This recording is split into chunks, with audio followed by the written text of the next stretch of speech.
அத்தியாயம் 123. சுமார் அரை மணி நேரம் கழித்து சமரன் மெதுவாக கண்களை திறந்தான். அவனுடைய சக்தி திரும்பி இருந்ததை அவன் உணர்ந்தான்.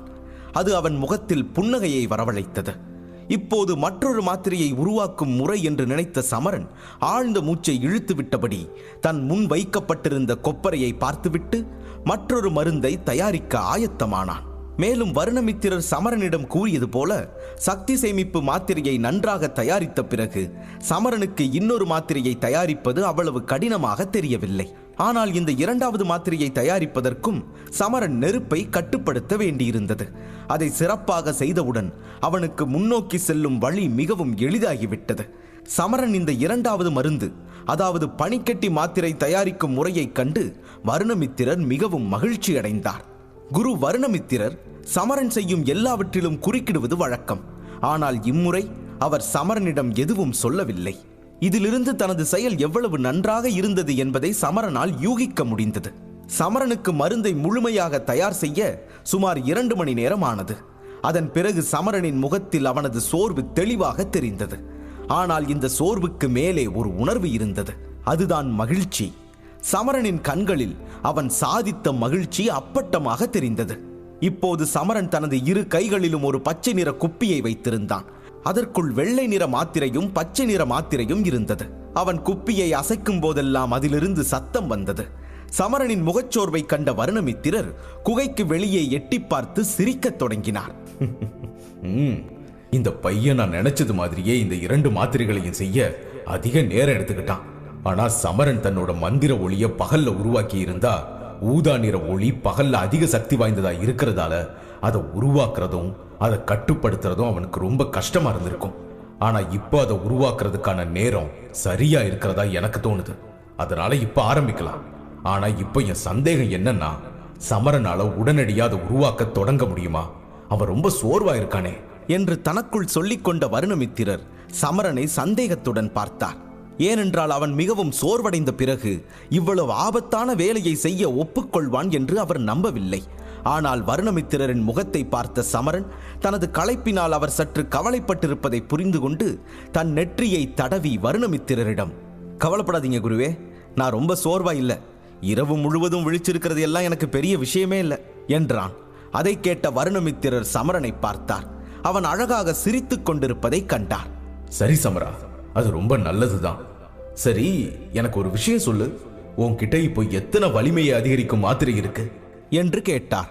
உடனே சமரன் தனது மோதிரத்திற்குள் இருந்த மாத்திரைகளை பார்த்துவிட்டு, என்கிட்ட சுமார் 18 மாத்திரைகள் மீதம் இருக்கு குருவே என்று பதிலளித்தான். அதை கேட்ட வருணமித்திரர் ஏதோ யோசித்து விட்டு, இவ்வளவு மாத்திரைகள் போதும்னு நினைக்கிற சமரா? அப்புறம் நெருப்பு வளரும் போது உன் சக்தி குறையுதுன்னு நினைக்கும் போதெல்லாம் நீ உடனடியா ஒரு மாத்திரையை எடுத்து சாப்பிடு. அப்புறம் நடுவுல உன் சக்தி முடிவடைஞ்சதுன்னா நெருப்பு அதுக்கு மேல வளர்க்க முயற்சிக்காத, இல்லைன்னா அது உன் உயிருக்கே ஆபத்தாயிடும் என்று எச்சரித்தார் வருணமித்திரர். அதை கேட்ட சமரனும் தலையை அசைத்து, ஆமா குருவே, சக்திகள் இல்லாம நெருப்பை வளர்க்கறது என் மரணத்துக்கு விருந்து வைக்கிறதுக்கு சமம்னு நானும் புரிஞ்சுக்கிட்டேன். அதனால நான் அதை செய்ய மாட்டேன் என்றான். வருணமித்திரர் ஆழ்ந்த மூச்சு எடுத்தார். பிறகு சமரனை தொடங்க சொல்லி சைகை காட்டினார். சரி, உன்னால என்ன செய்ய முடியும்னு பாப்போம். உண்மையை சொல்லணும்னா, நீ உருவாக்குற ஊதா நிற மாய ஒளி எப்படி உருவாகும், அப்புறம் அது உன் சுடர் மந்திரத்தை எப்படி சக்தி வாய்ந்ததா மாத்த போகுதுன்னு பார்க்க நான் ரொம்ப ஆவலா இருக்கேன். என்னால இதுக்கு மேல காத்திருக்க முடியாது என்று வருணமித்திரர் உற்சாகமாக சொல்ல, அதை கேட்ட சமரன் லேசான குரலில், குருவே, அதனால என்ன பயன்? நெருப்பு எவ்வளவு பலமா மாறினாலும் அதனால சுடர் மந்திரம் 2ஆம் வகுப்பு அடைய முடியாதுன்னு எனக்கு தெரியும் என்று சற்று வருத்தத்துடன் சொன்னான். சுடர் மந்திரத்தை உண்மையான தெய்வீக ஒளியால் மட்டுமே உருவாக்க முடியும் என்பதை சமரன் அறிந்திருந்தான். அது மந்திர ஒளியை விட மிகவும் சக்தி வாய்ந்தது. எனவே தனது சுடர் மந்திரம் முன்பை விட அதிக சக்தி வாய்ந்ததாக மாறும் என்று அவன் நினைத்தான். ஆனால் அது உண்மையான சக்தி வாய்ந்த மந்திரமாக இருக்குமா என்றுதான் அவனுக்கு தெரியவில்லை. சமரனின் இந்த சோகமான முகத்தை பார்த்த வருணமித்திரர் அவனை திட்டினார். ஆமா, இந்த மந்திர ஒளியை பயன்படுத்தி உன் ஒளி 2ஆம் வகுப்பை எட்டுவது சாத்தியமில்லைன்னு எனக்கும் தெரியும். ஆனா அதுக்கு மந்திர ஒளியும் சில சிறிய நுட்பமும் தான் காரணம். யாராலையாவது தன்னோட சக்தியின் தரவரிசைய சுலபமா அதிகரிச்சுக்க முடியுதா சொல்லு? உனக்கு ஒரு விஷயம் சரியா புரியல சமரா. வானத்துக்கும் பூமிக்கும் இடையில இருக்கிற ஒளியோட தரவரிசை கூட வித்தியாசமானதுதான். நான் ஒத்துக்கிறேன். உன்னோட மந்திர ஒளியால உன்னோட சுடர் மந்திரத்தோட தரத்தை மாத்த முடியாதுதான். ஆனா அதை உருவாக்கி சுடர் மந்திரத்தை அதிக சக்தி வாய்ந்ததா மாத்த முடியும். நான் சொல்ல வேண்டியதை சொல்லிட்டேன். இனி உனக்கு விருப்பம் இருந்தா நீ அதை முயற்சிக்கலாம் என்றார் வருணமித்திரர். சமரன் இதை கேட்டு சிரிக்கத் தொடங்கினான். ஆனால் அவன் வருணமித்திரரிடம் மேற்கொண்டு எதுவும் சொல்லவில்லை. அதன் பின் தரையில் அமர்ந்து மெதுவாக தன் கண்களை மூடினான். சிறிது நேரம் அமைதியாக அமர்ந்திருந்த அவனது கண்கள் திடீரென திறக்கப்பட்டது. அவனது கருப்பு கண்களில் இருந்து ஒரு விசித்திரமான ஒளி பிரகாசிக்கத் தொடங்கியது. சமரன் வருணமித்திரரை பார்த்தான். வருணமித்திரர் புன்னகைத்தார். பின், ஆமா சமரா, இதுதான் சரியான நேரம், நீ தொடங்கு என்று வருணமித்திரர் ஊக்கம் கொடுக்க, இதை கேட்ட சமரனும் தன் கண்களை திருப்பி முன்னால் வைக்கப்பட்டிருந்த 2 குப்பிகளை பார்த்தான். அதன் பிறகு மீண்டும் ஒருமுறை கண்களை மூடிக்கொண்டு தன் உடலுக்குள் உற்று பார்க்க ஆரம்பித்தான். சமரன் தனது உடலில் நகர்ந்து நேராக அவனது தொப்புளை அடைந்தான். அங்கு ஆற்றல்களின் சூறாவளி திடீரென அதிக வேகத்தில் சுழலத் தொடங்கியது. அதன் வேகமான சுழற்சியின் காரணமாக சூறாவளியில் இருந்து ஊதா நிற ஒளி மெதுவாக வெளிவரத் தொடங்கியது. வெளியில் வந்தவுடனே ஊதா நிற வெளிச்சம் மட்டும் கட்டுக்கடங்காமல் போக ஆரம்பித்தது. இவ்வளவு முயற்சி செய்து உள்ளே அழைத்து வந்த பையன் இப்போது ஏன் அதை வெளியே எடுக்க நினைக்கிறான் என்று புரியாதது போல அது சுற்றி கொண்டிருந்தது. பின் சமரன் மெதுவாக சூறாவளியில் இருந்து வெளிப்படும் ஊதா நிற ஒளியை சேகரிக்க தொடங்கினான். இதற்கிடையில் மந்திர ஒளி மீண்டும் சக்திகளின் சுழலுக்குள் நுழையத் தொடங்கியது. ஆனால் சமரன் அதன் சக்தியை நிறுத்தினான். பிறகு தனது மஞ்சள் ஆற்றலால் அந்த ஊதா நிற ஒளியை சூழ்ந்தான். உடனே அந்த மஞ்சள் ஆற்றல் ஊதா ஒளியை சுடர் மந்திரத்தின் பாதையில் தள்ளத் தொடங்கியது. ஆனால் ஊதா நிற ஒளி திடீரென்று இதை அச்சுறுத்தியது. பின் தன்னை சுற்றியுள்ள சக்திகளை அழிக்க முயற்சித்தது. அந்த மாயாஜால ஒளியின் ஒவ்வொரு தாக்குதலிலும் சமரனின் சக்திகள் அழிக்கப்பட்டன. மேலும் சக்திகளின் சூறாவளியுடன் அதிக சக்திகள் அவற்றின் இடத்தை பிடித்தன. அந்த ஊதா நிற மாய ஒளி அங்கிருந்து ஓடிவிட கடுமையாக முயன்றும் சக்திகள் சூழ்ந்ததால் அதால் ஓட முடியவில்லை. சமரன் ஊதா நிற ஒளியை சுற்றி தனது சக்தியை பயன்படுத்திய போது ஊதா நிற ஒளி தற்போது தனது கட்டுப்பாட்டில் இல்லை என்பதை அவன் அறிந்திருந்தான். ஆனால் அவன் அதை பற்றி கவலைப்படவில்லை.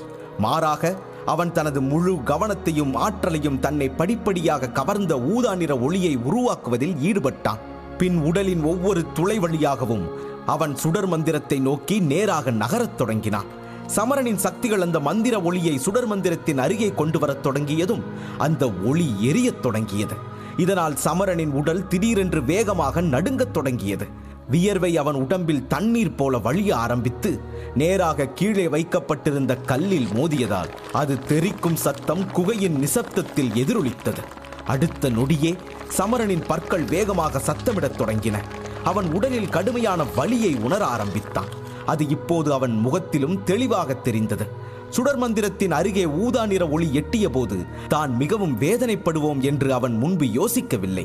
ஆனால் இப்போது அவனால் எதுவும் செய்ய முடியவில்லை. அப்போது திடீரென சமரனின் காதில் வருணமித்திரரின் குரல் கேட்டது. சமரா, இதுதான் சரியான நேரம், சீக்கிரமா அந்த சக்தி சேமிப்பு மாத்திரையை சாப்பிடு என்று கட்டளையிட்டார் வருணமித்திரர். அவர் சமரன் நடுங்குவதை பார்த்தார். எனவேதான் அந்த மாத்திரையை எடுத்துக்கொள்ள சமரனுக்கு நினைவூட்டினார். குருவின் கட்டளைக்கு கீழ்ப்படிந்த சமரனும் உடனடியாக ஒரு குப்பியை தன் கைகளில் எடுத்து அதை திறந்து அதிலிருந்த ஒரு வெள்ளை நிற மாத்திரையை எடுத்து நேரடியாக தனது வாயில் வைத்தான். அந்த சக்தியை சேமிக்கும் மாத்திரை சமரனின் வாயில் நுழைந்தவுடன் அது மெதுவாக உருகி சமரனின் தொண்டையில் இறங்கத் தொடங்கியது. அந்த மாத்திரை சமரனின் உடலில் நுழைந்தவுடன் சமரன் தனது உள்வலிமையை பயன்படுத்தி அதை எல்லா இடங்களிலும் பரப்பினான். அவன் இதை செய்தவுடன் அந்த சக்தி சமரனின் உடலின் ஒவ்வொரு பகுதியிலும் பசை போல ஒட்டிக்கொண்டது. அதன் காரணமாக ஊதா நிற ஒளியின் தாக்கம் படிப்படியாக குறைய ஆரம்பித்தது. பிறகே சமரனின் உடல் இயல்பு நிலைக்கு திரும்பத் தொடங்கியது. மேலும் அவனது வலியும் வெகுவாக குறைந்தது. மேலும் சமரன் இப்போது உணர்ந்த வலியை அவனால் தாங்கிக் கொள்ள முடிந்தது. அந்த மாத்திரையால் மனதிற்குள் ஒரு நிம்மதி பெருமூச்சு விட்ட சமரன் இந்த சக்தி சேமிப்பு மாத்திரையை சாப்பிடாமல் ஊதா நிற ஒளியை விரித்துக் கொண்டே இருந்திருந்தால் என்ன நடந்திருக்கும் என்று யோசிக்க ஆரம்பித்தான். ஒருவேளை அப்படி நடந்திருந்தால் வாழ்நாள் முழுவதும் ஊனமிட்டிருப்போம் என்று அப்போதுதான் உணர்ந்தான். இதை நினைத்து சமரன், அந்த காலத்துல யாரோ பெரியவங்க உண்மைதான் சொல்லியிருக்காங்க, வீட்டில் பெரியவங்க இருக்கிறது நமக்கு ஒரு வரம், இன்னைக்கு குரு மட்டும் எனக்கு உதவாம இருந்திருந்தா என் பயணம் இங்கேயே முடிஞ்சிருக்கும் என்று தனக்குத்தானே சொல்லிக் கொண்டான். இதை நினைத்த சமரனின் மனம் மிகவும் மகிழ்ச்சி அடைந்தது. அவனுக்கு வருணமித்திரர் மீதான மரியாதை மேலும் அதிகரித்தது. இப்போது சமரனின் உடல் மாத்திரை காரணமாக காப்பாற்றப்பட்டது. ஆனால் ஊதா நிற ஒளி காரணமாக அவனது சக்திகள் தொடர்ந்து குறைந்து கொண்டே வந்தன. ஆனால் சமரனுக்கு அதன் குணம் நன்றாகவே தெரியும். அதனால் தான் பலம் தரும் மாத்திரைகளை தொடர்ந்து சாப்பிட்டு வந்தான். பிறகு சிறிது நேரம் சமரன் நினைத்தது போலவே எல்லாம் நடந்து கொண்டிருந்தது. ஆனால் அதையும் மீறி சமரன் மிகவும் கவனமாகவே இருந்தான். ஏனென்றால் ஊதா நிற ஒளி காட்டுத்தீயாக பரவி அனைத்தையும் ஒரேடியாக அழித்துவிடும் என்று வருணமித்திரர் முன்னரே எச்சரித்திருந்தார். ஒரு சிறிய தவறு கூட தனக்கு மிகவும் ஆபத்தாக மாறிவிடும் என்பதை சமரன் அறிவான். இதை நினைத்தபடியே அந்த மந்திர ஒளியை சமரன் அடக்கப் போக அவனுக்கு அதற்கு வாய்ப்பே கொடுக்கவில்லை. மாறாக அதே வழியில் அவன் மெதுவாக ஊதா நிற ஒளியை முன்னோக்கி நகர்த்தினான். சிறிது நேரத்தில் அந்த ஒளி சுடர் மந்திரத்தின் மிக அருகில் வந்தது. ஆனால் வெளிச்சம் சுடர் மந்திரத்தை நெருங்கியதும் ஊதா நிற ஒளி எந்த நேரத்திலும் தனது சக்தி வாய்ந்த தாக்குதலை தொடங்கலாம் என்ற உணர்வு மனதில் இருந்ததால் சமரன் மிகவும் கவனமாக இருந்தான். சமரன் இந்த பயத்தை உணர்ந்தவுடன் இந்த முறை வருணமித்திரர் நினைவுபடுத்த வேண்டிய அவசியமில்லாமல் அவனே பச்சை நிற குப்பியில் இருந்த பனிக்கட்டி மாத்திரையை எடுத்து நேராக வாய்க்குள் வைத்தான். சமரனின் வாயிலிருந்து அந்த பனிக்கட்டி மாத்திரை இறங்கத் தொடங்கியவுடன் சமரனுக்கு தொண்டையில் இருந்து குளிர்ந்த உணர்வு வந்ததை உணர்ந்தான். சிறிது நேரம் கழித்து அவனது உடல் மிகவும் குளிர்ச்சியடையத் தொடங்கியது. அவன் கிட்டத்தட்ட நடுங்கத் தொடங்கினான். அந்த உணர்தல் சமரனின் இதயத்தை வேகமாக துடிக்கச் செய்தது. ஆனால் அந்த மாத்திரையால் தன் மூளையை ஊதா நிற ஒளியின் தாக்குதலில் இருந்து நன்றாக பாதுகாக்க முடியும் என்பதை அவன் அறிந்திருந்தான். எனவே சமரன் உடனடியாக தனது சக்திகளை பயன்படுத்தி ஊதா ஒளியை சுடர் மந்திரத்திற்கு விரைவாக அனுப்பத் தொடங்கினான். பின் வெளிச்சம் மேலும் முன்னேற சமரன் அது இப்போது தனது மஞ்சள் சக்திகளை சந்திப்பதை கண்டான். ஆனால் அவன் ஒரு தவறு செய்தான். உண்மை என்னவென்றால் சமரனின் மஞ்சள் நிற சக்தி சுடர் மந்திரத்தின் பகுதிக்குள் நுழைந்தவுடன் ஊதா மந்திர ஒளியின் மீது ஆதிக்கம் செலுத்தத் தொடங்கியது. மேலும் அதை தனக்குள்ளேயே உறிஞ்சத் தொடங்கியது. சமரன் இதை பார்த்து மிகவும் ஆச்சரியப்பட்டான். ஆனால் அதே சமயம் மிகவும் மகிழ்ச்சி அடைந்தான். இதிலிருந்து சமரனுக்கு ஒன்று உறுதியாக புரிந்தது. சுடர் மந்திரம் உண்மையில் மிகவும் சக்தி வாய்ந்ததாக இருந்தது. இதன் காரணமாக அவனது சிறிய சக்திகள் கூட மந்திர சக்தி போன்ற சக்தி வாய்ந்த விஷயத்தை கட்டுப்படுத்த முடிந்தது.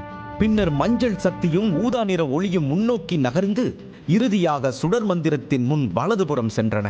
அவை இரண்டும் ஒரே சக்தியாக மாறியது. இப்போது அந்த மஞ்சள் ஆற்றலின் நிறம் வெளிர் ஊதா நிறமாக மாறியிருப்பதை சமரன் கண்டான். அவனது உடலுக்குள் ஓடும் ஆற்றல் இப்போது வேறு ஒளியுடன் பிரகாசிக்கத் தொடங்கியது. ஆனால் இந்த ஒளி சமரனுக்கு எந்த விதத்திலும் தீங்கு விளைவிக்கவில்லை. சமரன் சக்தியின் நிறம் மாறுவதை கண்டவுடனேயே அவனது உள்ளம் மகிழ்ச்சியில் திளைத்தது. மேலும் அந்த சூறாவளியில் இருந்து அந்த புதிய மஞ்சள் ஊதா சக்தியை நோக்கி அதிக சக்திகளை அனுப்பத் தொடங்கினான். அது அவனது வேகத்தை வேகமாக்கியது. சிறிது நேரத்தில் அந்த சக்திகள் அதிவேகமாக சுழல ஆரம்பித்தன. சுழலும் போது அதிலிருந்து வெளிவரும் சக்தியின் துகள்கள் சமரனின் தொப்புளை நோக்கி நேராக செல்ல ஆரம்பித்தது. அப்போது ஆற்றலின் ஒரு பகுதி சமரனின் தொப்புளில் இயங்கும் ஆற்றல்களின் வலுவான சூறாவளிக்குள் சென்றது. இதன் காரணமாக சுழலின் வேகம் அதிவேகமாக மாறியது. அதே நேரத்தில் அதன் நிறம் மஞ்சள் நிறத்தில் இருந்து வெளிர் ஊதா நிறமாக மாறியது. சக்திகள் ஒன்று கூடி தங்கள் சக்தியின் சில பகுதிகளை சுழல் காற்றை நோக்கி அனுப்பி வைத்தன. பின் சக்திகளின் கடைசி பகுதி சமரனின் தொப்புளை அடைந்தவுடன் அந்த சூறாவளியின் நிறம் முற்றிலும் ஊதா நிறமாக மாறியது. அது திடீரென சுழல்வதை நிறுத்தியது. இதனிடையே இவ்வளவு நேரம் மூடியிருந்த சமரனின் கண்கள் மெல்ல மெல்ல திறந்து அவற்றிலிருந்து திகைப்பூட்டும் ஊதா நிற ஒளி வெளிவரத் தொடங்கியது. இந்த ஒளி ஒரு கணம் பிரகாசித்து கண்களுக்குள் சென்றது. பின்னர் சமரன் வருணமித்திரரை பார்த்து, குருவே, ஊதா மந்திர ஒளி அப்புறம் சுடர் மந்திரத்தை உருவாக்குறதுல நான் வெற்றி அடைஞ்சிட்டேனா என்று ஆர்வமாக கேட்டான். வருணமித்திரரின் முகத்தில் கொஞ்சம் குழப்பம் தென்பட ஆரம்பித்திருந்தது. அதனால் சமரனுக்கு என்ன பதில் சொல்ல என்று அவருக்கு புரியவில்லை. ஆனால் வருணமித்திரரின் இந்த நிலையை பார்த்த சமரனுக்கு ஏதோ புரிந்தது. வருணமித்திரர் இப்படி நடந்து கொள்வதால் ஏதோ தவறு நடந்திருக்க வேண்டும் என்று அவன் யூகித்தான். அதனால் முகத்தில் லேசான கவலையுடன் வருணமித்திரரை பார்த்து, என்னாச்சு குருவே, எல்லாம் நல்லா இருக்கா இல்லையா, நான் ஏதாவது தப்பா செஞ்சிட்டேனா என்று கேட்டான். இதை கேட்ட வருணமித்திரர் உடனே, தப்பா? ஏய் சமரா, நீ ஒரு பெரிய பிரச்சனையை கொடுக்கப்பட்டுள்ளது. என்ன செஞ்சிருக்கன்னு உனக்கு தெரியுமா என்று கேட்டார்.